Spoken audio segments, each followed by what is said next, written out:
하고 이런 말이 있습니다. 명언이라고 하죠. 같이 한번 읽어보겠습니다. 천재는 노력하는 사람을 이길 수 없고 노력하는 사람은 즐기는 사람을 이길 수 없다. 공부는 어떤 사람이 잘하는가? 천재, 공부머리가 있는 사람이 공부를 잘하겠죠. 그리고 노력하는 사람이 공부를 잘합니다. 그리고 공부를 즐기는 사람이 공부를 잘합니다. 근데 공부를 끝까지 최고로 수준까지 올라가는 사람은 결국 즐기는 사람이 끝까지 하는 사람들입니다. 또 일을 잘하는 사람, 어떤 사람이 일을 잘하는가? 흔히 일머리라고 그러죠. 근데 일도 뭐 다양한 분야가 있는데 자기 적성에 잘 맞아서 거기에 맞춰서 그 분야에 잘하는 사람이 있어요.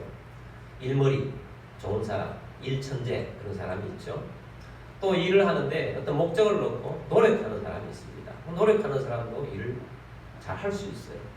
근데 진짜 잘하는 사람은 일을 즐기는 사람이에요. 그래서 일을 즐기는 사람이 끝까지 일을 잘 할 수가 있는 것입니다. 신앙생활은 어떤 사람이 잘하겠습니까? 신앙생활에 천재가 있겠습니까? 신앙생활은 노력하는 사람은 잘하는 것 같지만 진짜 신앙생활을 잘하는 사람은 신앙생활 하는 것을 즐거워하는 사람, 신앙생활이 즐거운 사람들이 신앙생활을 잘 하는 것입니다. 그래서 오늘 우리들이 신앙생활을 좀 즐겁게 잘하는 그런 우리 모두가 되는 모습이 되기 위해서 오늘 말씀을 준비를 했습니다. 교회는 천국의 모형이라고 그러죠. 천국은 잔치 자리 같다고 그랬는데 예수님께서 교회도 잔치 자리 같아야 합니다. 이 잔치 자리 같다는 것은 즐겁다는 것입니다. 그래서 우리가 교회에 와서 신앙생활 하는 것을 즐겁게 하는 것이 잘 하는 것입니다. 근데 즐겁게 하기 위해서 교회가 덜 화려하고 엄청나게 많은 풍성한 뷔페처럼 음식을 많이 만들어 놓고 하는 것이 잘 하는 것이냐? 여러분, 교회의 친교도 중요합니다. 그러나 친교보다 더 중요한 본질이 있어요. 그 본질은 복음입니다. 더 중요한 것은 하나님과 나와의 관계입니다. 세상에서는 우리보다 훨씬 더 맛있는 것도 더 많이 찾을 수 있고 더 즐거운 것도 많이 만들어주는 것도 훨씬 많아요. 그러나 세상보다 우리가 더 즐겁게 살아갈 수가 있는 것은 믿음의 본질인 복음 때문입니다. 믿음의 본질, 이것이 더 본질이라는 거예요. 이 교회는 믿음 공동체입니다. 모두가 예수 그리스도를 주로 고백하는 사람들의 모임이라는 것입니다. 그래서 우리 주로 고백하는 사람들이 모여서 신앙생활하는 것이 너무 즐거워서 기뻐서 신앙생활을 하는 것이 교회라는 것입니다. 그래서 한 사람 한 사람들이 신앙생활이 즐거운 겁니다. 어떤 신앙생활? 예배가 잔치가 되고 말씀이 잔치처럼 기쁘고 기도하는 삶이 기쁘고 또한 전도하는 삶이 기쁜 사람들이 모인 것이 교회라는 것입니다. 그래서 우리는 즐거운 신앙생활을 해야 우리 함께 따라하도록 하겠습니다. 신앙생활이 즐겁습니다. 신앙생활이 즐겁습니다. 예배하는 삶이 즐겁습니다. 예배하는 삶이 즐겁습니다. 말씀과 함께하는 삶이 즐겁습니다. 말씀과 함께하는 삶이 즐겁습니다. 기도하는 삶이 즐겁습니다. 기도하는 삶이 즐겁습니다. 전도하는 삶이 즐겁습니다. 전도하는 삶이 즐겁습니다. 자, 이런 신앙생활 자체가 즐거운 모습으로 해야 한다는 거죠. 하나님의 은혜가 있는 사람은 즐겁게 신앙생활을 합니다. 오늘은 그 중에서도 예배하는 삶에 대해서 말씀을 드리고자 합니다. 우리의 삶 가운데 예배는 가장 중요하다고 했습니다. 예배가 왜 중요한가? 예배는 우리 인간의 목적입니다. 하나님의 창조 목적이 예배자가 되게 하는 것입니다. 예수님이 이 땅에서 구원하신 목적도 우리를 예배자가 되게 하는 것입니다. 성령님이 오셔서 우리에게 은혜를 베풀어 주시는 것도 우리로 하여금 예배자가 되게 하는 것이 하나님께 영광 돌리게 하는 사람으로 살게 하는 것이 하나님의 성령님의 첫 번째 목적이라는 것입니다. 그래서 우리가 이 예배를 잘 해야 하는데 예배하는 사람은 즐겁게 예배하는 것이 중요하다 하는 것입니다. 시편 51편 12절 말씀을 우리 함께 보도록 하겠습니다. 주의 구원의 즐거움을 내게 회복시켜 주시고 자원하는 심령을 주사 나를 붙드소서. 자, 이 시편 51편은 다윗의 회개 시입니다. 다윗이 회개를 할 수밖에 없었던 그런 모습이 있었습니다. 근데 다윗은 본래 그런 사람이 아니죠. 다윗은 어떤 사람이냐? 한 네 가지로 요약을 해보았습니다. 다윗은 첫 번째로 최고의 예배자였어요. 다윗은 하나님 보시기에 최고의 예배자였어요. 다윗은 목동 때에도 덜에 있으면서 악기를 가져 나와서 하나님을 홀로 찬양을 하며 작곡을 하며 찬송시를 지으며 예배했던 예배자였습니다. 그래서 하나님께서 다윗을 보고 내 마음에 합한 사람이다, 내 마음에 꼭 든다, 이렇게 했던 최고의 예배자였습니다. 두 번째는 다윗은 영적인 능력을 가진 왕이었습니다. 사울을 하나님께서 패하시고 누구를 왕으로 세울까? 하나님께서는 목동인 다윗의 마음이 들어서 다윗에게 왕의 기름을 부으라고 했습니다. 다윗이 사무엘을 통해서 왕의 기름 부음을 받고 난 다음에 찬양을 하면 능력이 나타나기 시작합니다. 하나님의 임재가 있으니까 능력이 나타납니다. 귀신이 쫓겨납니다. 사울왕의 귀신이 들려 있을 때 사울왕 앞에 가서 찬송을 부르면 사울에게 있었던 귀신이 쫓겨나갑니다. 이렇게 영적 능력이 나타나는 왕이 다윗 왕이었습니다. 그리고 세 번째는 이스라엘 나라를 예배 공동체로 만든 왕이었습니다.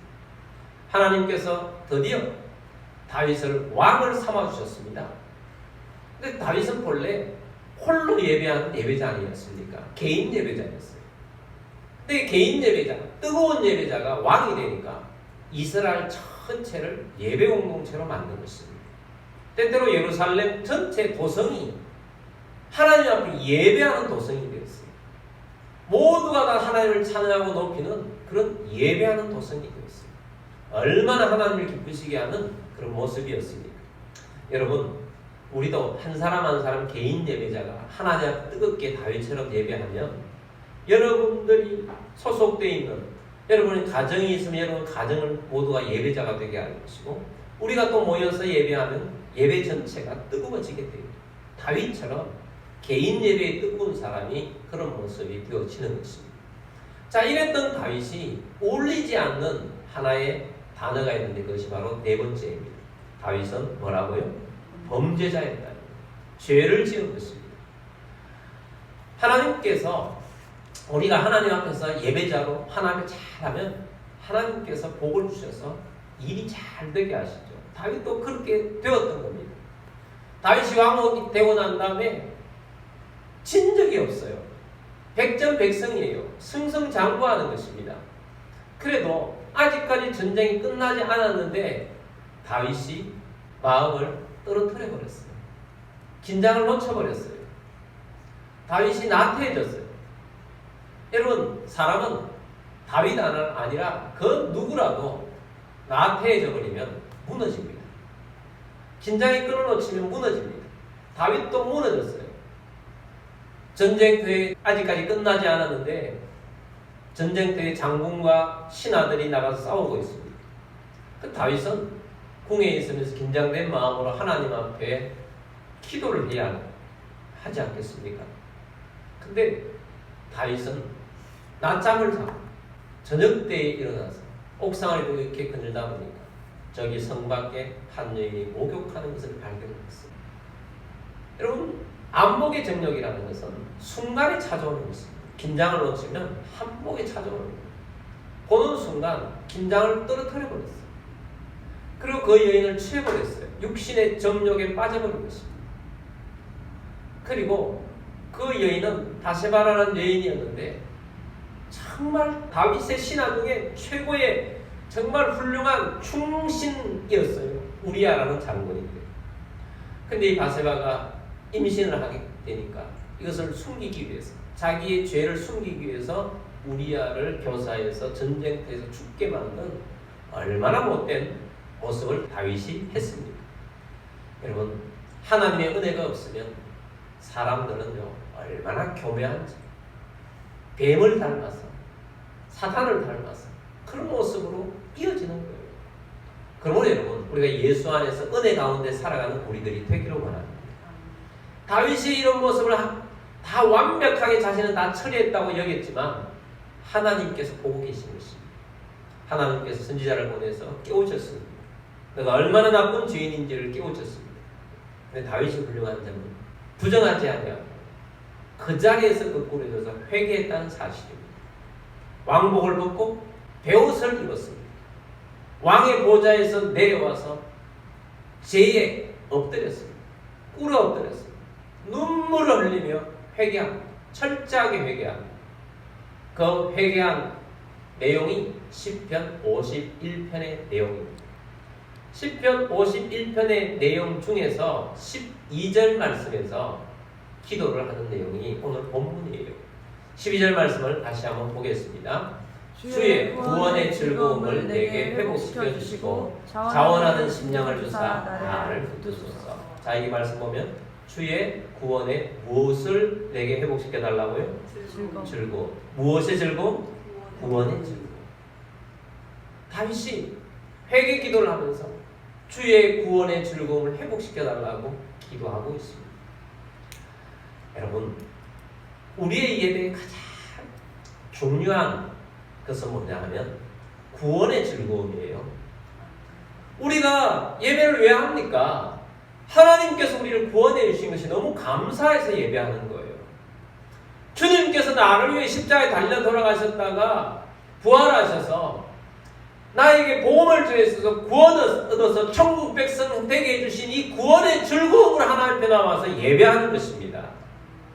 다윗도 그전에는 구원의 즐거움이 있었는데 죄를 짓고 난 다음에는 구원의 즐거움이 없어져 버린 거예요. 기쁨으로 하나님 앞에 나아가지 않았던 것입니다. 그래서 다윗이 죄를 깨닫고 회개하는 순간에 보니까 자기가 참된 예배자가 아닌 거예요. 여러분, 죄를 용서받지 못한 모습에서는 구원의 기쁨이 있을 수가 없죠. 우리가 구원의 기쁨으로 하나님께 예배한 것입니다. 가장 예배에 중요한 것은 구원의 기쁨입니다. 구원의 즐거움입니다. 그런데 구원의 즐거움이 있어야 하는데 여러분 어떻습니까? 여러분은 예배의 즐거움이 있습니까? 혹시 잃어버리지 않습니까? 예배의 즐거움이, 예배의 기쁨이 왜 잃어버렸는가? 그 중에 가장 중요한 것은 구원의 즐거움을 잃어버렸기 때문입니다.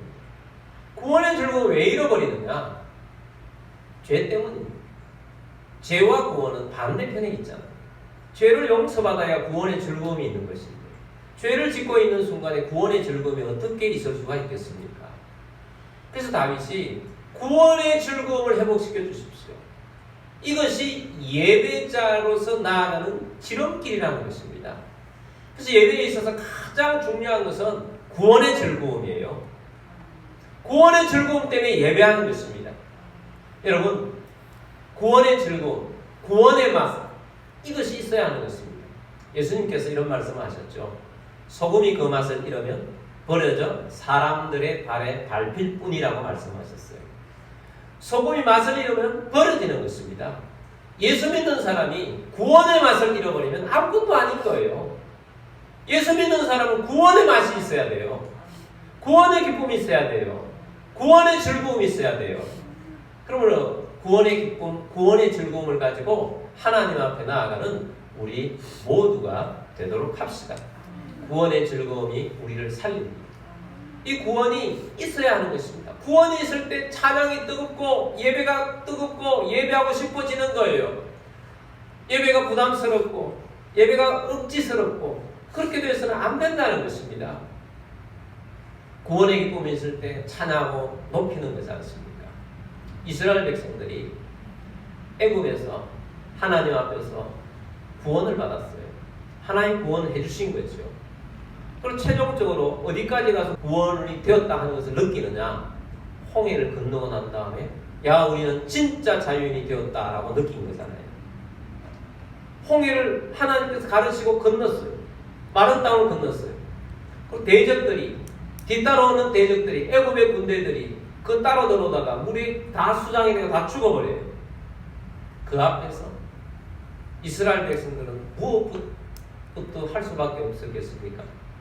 하나님을 노래하고 하나님을 경배하고 찬양하고 그냥 찬양이 아니라 춤추며 찬양하는 것입니다. 그 내용이 출애굽기 15장에 나옵니다. 어떤 내용으로 나오느냐? 춤추며 찬양하며 나오는데 그 중에 2절 말씀만 보도록 하겠습니다. 여호와는 나의 힘이요 노래시며 나의 구원이시로다. 그는 나의 하나님이시니 내가 그를 찬송할 것이요 내 아버지의 하나님이시니 내가 그를 높이리로다. 아멘. 구원을 주신 우리 하나님만이 나의 힘이십니다. 하나님은 나의 노래이십니다. 하나님은 나의 구원이십니다. 그분이 나의 하나님이 되셨사오니 내가 하나님을 찬송합니다. 구원을 주신 우리 하나님이 나의 하나님이 되시고 나의 아버지가 되시고 나의 주님이 되어 주셨으니 내가 그 하나님을 찬양하고 높입니다. 내 아버지의 하나님이시니 내가 그를 높이리로다. 하나님께 영광을 돌리리로다 하며 찬양하며 예배하는 것입니다. 여러분, 우리의 예배가 즐겁습니다 라고 고백하기 위해서는 구원의 즐거움이 우리 속에 일어나야 하는 것입니다. 뜨겁게 일어나야 하는 것입니다. 우리가 함께 기도하고 있는 목사님의 간증입니다. 이분이 불신자 가정에서 자랐습니다. 중학교 때 친구의 전도로 교회를 가기 시작을 했습니다. 교회 가니까 중학교 때 가니까 친구가 있어서 좋은 거지 예배나 이런 것들이 뭐 즐거웠겠습니까? 그래서 친구 따라서 오라고 그러니까 따라다니는 겁니다. 그러다가 친구가 수련회를 가는데 같이 가자고 합니다. 수련회가 뭐냐? 그랬더니 가면 안다고 하면서 가자고 합니다. 친구 따라 강남 가듯이 수련회를 따라갔습니다. 중학생일 때 수련회를 통해서 예수 그리스도의 복음의 은혜를 말씀을 듣는 중에 깨닫게 되었습니다. 구원을 얻은 기쁨이 넘치게 됩니다. 그리고 성령을 받았어요. 방언도 받았어요. 너무 좋았어요. 그래서 그날 이후로부터 이제 수련을 끝나고 왔는데 교회가 그렇게 좋더래요. 틈만 나면 교회를 가는 거예요. 교회 가서 말씀도 읽고 기도도 하고 찬송도 하고 예배 시간이 그렇게 뜨겁고 좋더라고요. 중학생을 지나고 고등학생을 지나고 너무 좋아서 신학교를 가고 목회자가 됐는데 지금까지도 그 하나님 앞에 나와서 예배하는 것이 그렇게 좋다는 거예요. 구원의 은혜가 계속 지속적으로 되어지는 거죠. 그리고 지속적인 우리 하나님의 은혜가 계속 되어지는 것이 참 중요한데요.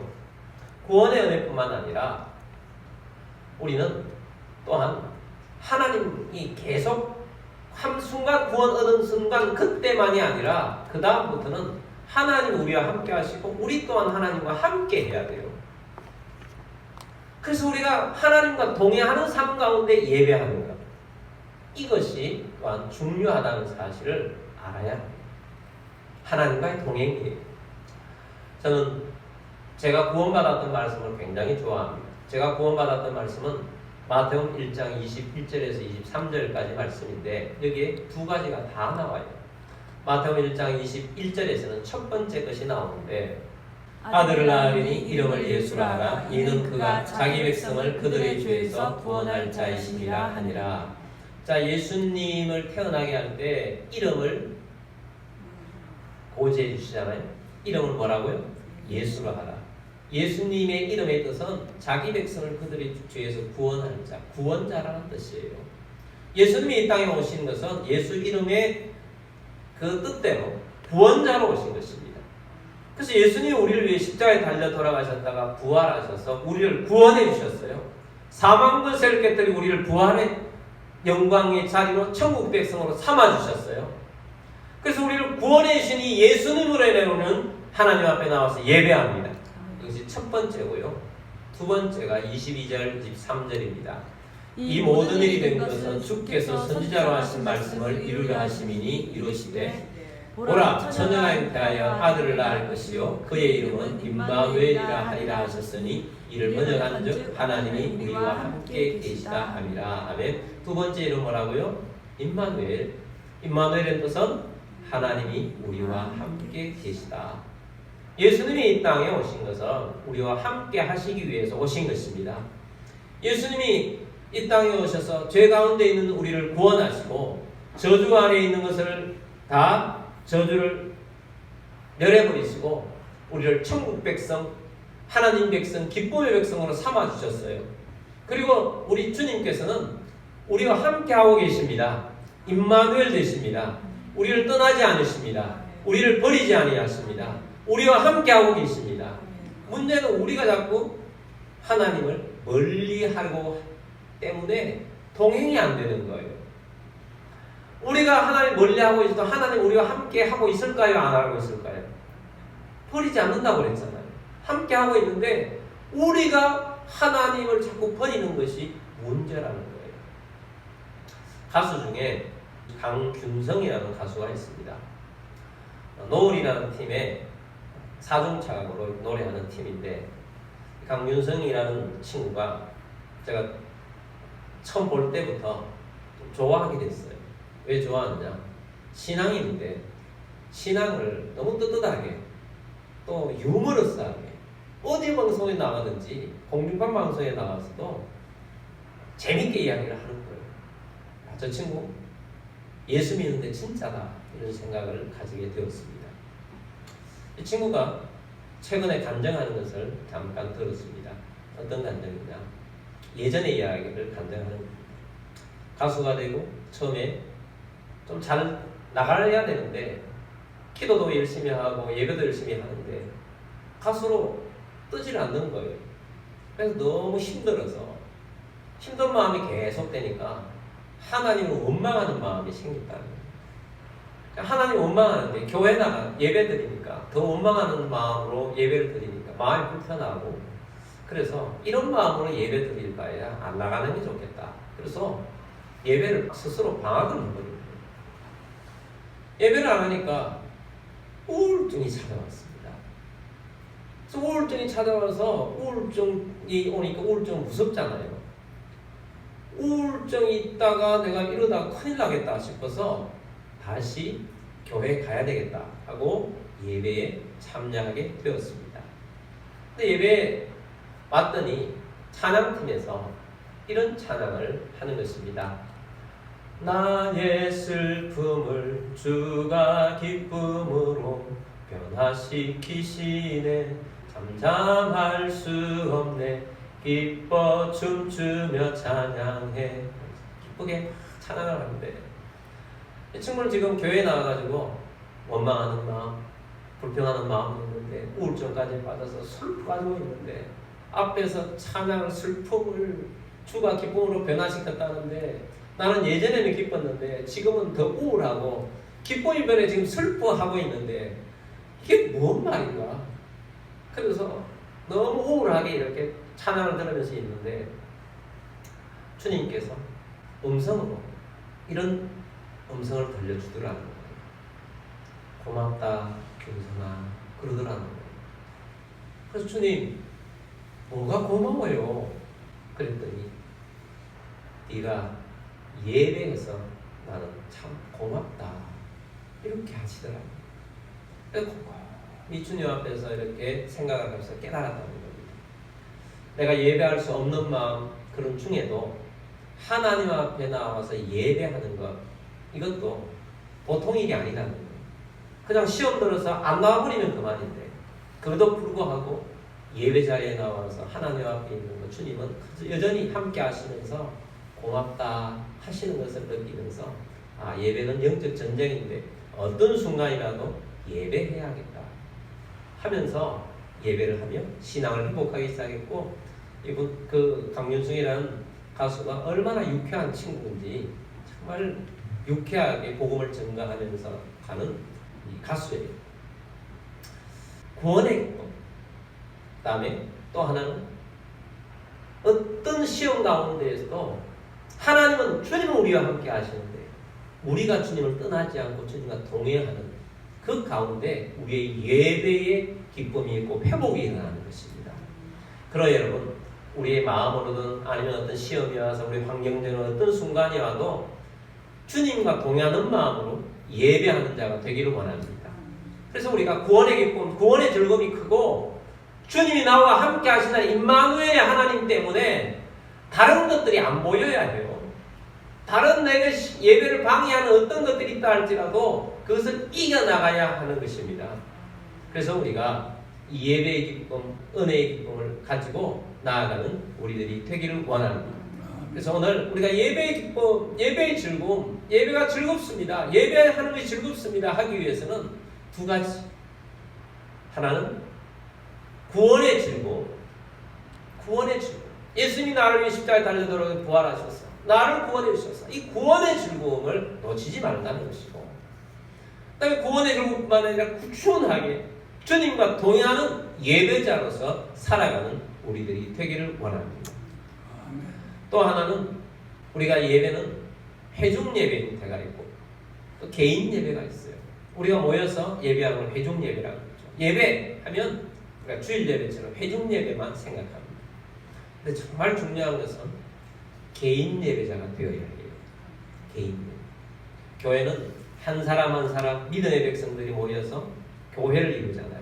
그래서 회중 예배를 드리는데 우리 한 사람 한 사람들이 모이기 이전에 개인 예배자들이 모여서 회중 예배가 될 때 뜨거운 예배자가 되는 것입니다. 다윗도 개인 예배자라고 출발해서 나중에 회중 예배자가 된 것 아니겠습니까? 그래서 우리가 개인 예배를 놓치지 않고 살아가야 하는 것입니다. 개인적으로 우리 하나님 앞에 나아가서 예배하는 거예요. 한 사람 한 사람이 주님 앞에 나아가서 시간을 가지는 거죠. 찬송을 부르다가 그 찬송의 은혜에 눈물을 흘리기도 하고, 말씀을 읽다가 그 말씀에 너무 주님께 주시는 사랑의 메시지를 받고 또 기도하고, 그러다가 또 찬송하고, 이런 개인 예배자. 이런 개인 예배자는 교회 와서도 해도 되고 집에서 해도 되고 어디든지 개인 예배를 할 수가 있는 것입니다. 개인 예배자 하면 저는 저희 장모님이 생각납니다. 이미 소천을 하셨지만 우리 장모님은 정말 개인 예배자였어요. 평소 때에도 젊으셨을 때부터 교회에 가셔서 철야를 하십니다. 이런 본당 이런 자리에 앉으시면 앉아가지고 밤새도록 찬송을 부르다가 말씀을 읽고 또 기도하고 또 찬송 부르고 그렇게 하셨던 개인 예배자셨어요. 나이가 연로해지셔서 다리에 힘이 빠지고, 그래서 나중에는 주일날 교회 가기도 걷기가 힘들 정도가 되죠. 나이 연세가 많으시니까. 그런 중에도 늘 평소에도 하루 3번씩 개인 예배를 드리셨어요. 그 전부터 늘 해왔던 개인 예배자세요. 근데 주일날 교회를 못 나간다 할지라도 개인 예배자가 되어서 나이 그렇게 하시다가 어느 날 편안하게 병원 가지 않고 집에서 주님의 천국으로 부름을 받아서 가셨습니다. 주님께서 얼마나 기뻐하셨겠어요. 그래서 우리가 회중 예배만 생각하지 말고 이런 개인 예배자가 됐어요. 큐티 말씀 나가는 것도 개인 예배하면서 큐티를 해보세요. 하나님 안에서 개인 예배자가 되어 하나님 앞에 예배할 때 하나님이 나를 사랑하는 것을 느끼고, 그 하나님과 나와의 관계, 결국은 예배라는 건 하나님과 나와의 관계 속에서 주님을 높이는 거 아니겠습니까? 그래서 하나님을 높이고 예배하는 자로서 서가는 우리들이 되기를 원합니다. 자, 신앙생활을 즐겁게 해야 되는데 신앙생활이 즐겁습니다 하는 이 주제 중에 오늘은 첫 번째로 예배하는 삶이 즐겁습니다 라고 했습니다. 저는 계속 되뇌었어요. 얼마나 귀한 메시지입니까? 억지로 드리는 예배가 아니고 마지못해 드리는 예배가 아니고 부담스럽게 하는 예배가 아니고 그냥 예배가 즐거워요. 왜? 나를 구원해 주신 예수님이 너무 좋았어. 예배가 즐거워요. 나와 함께 하시는 주님이 너무 좋아요. 오늘도 나와 함께 하셔서 너무 좋아요. 그래서 내가 주님 앞에 주님과 동행하면서 나는 주님 앞에 있습니다. 주님을 예배합니다. 높입니다. 이런 마음으로 예배자로 서가는 여러분들이 다 되시기를 주의 이름으로 축복합니다. 아멘.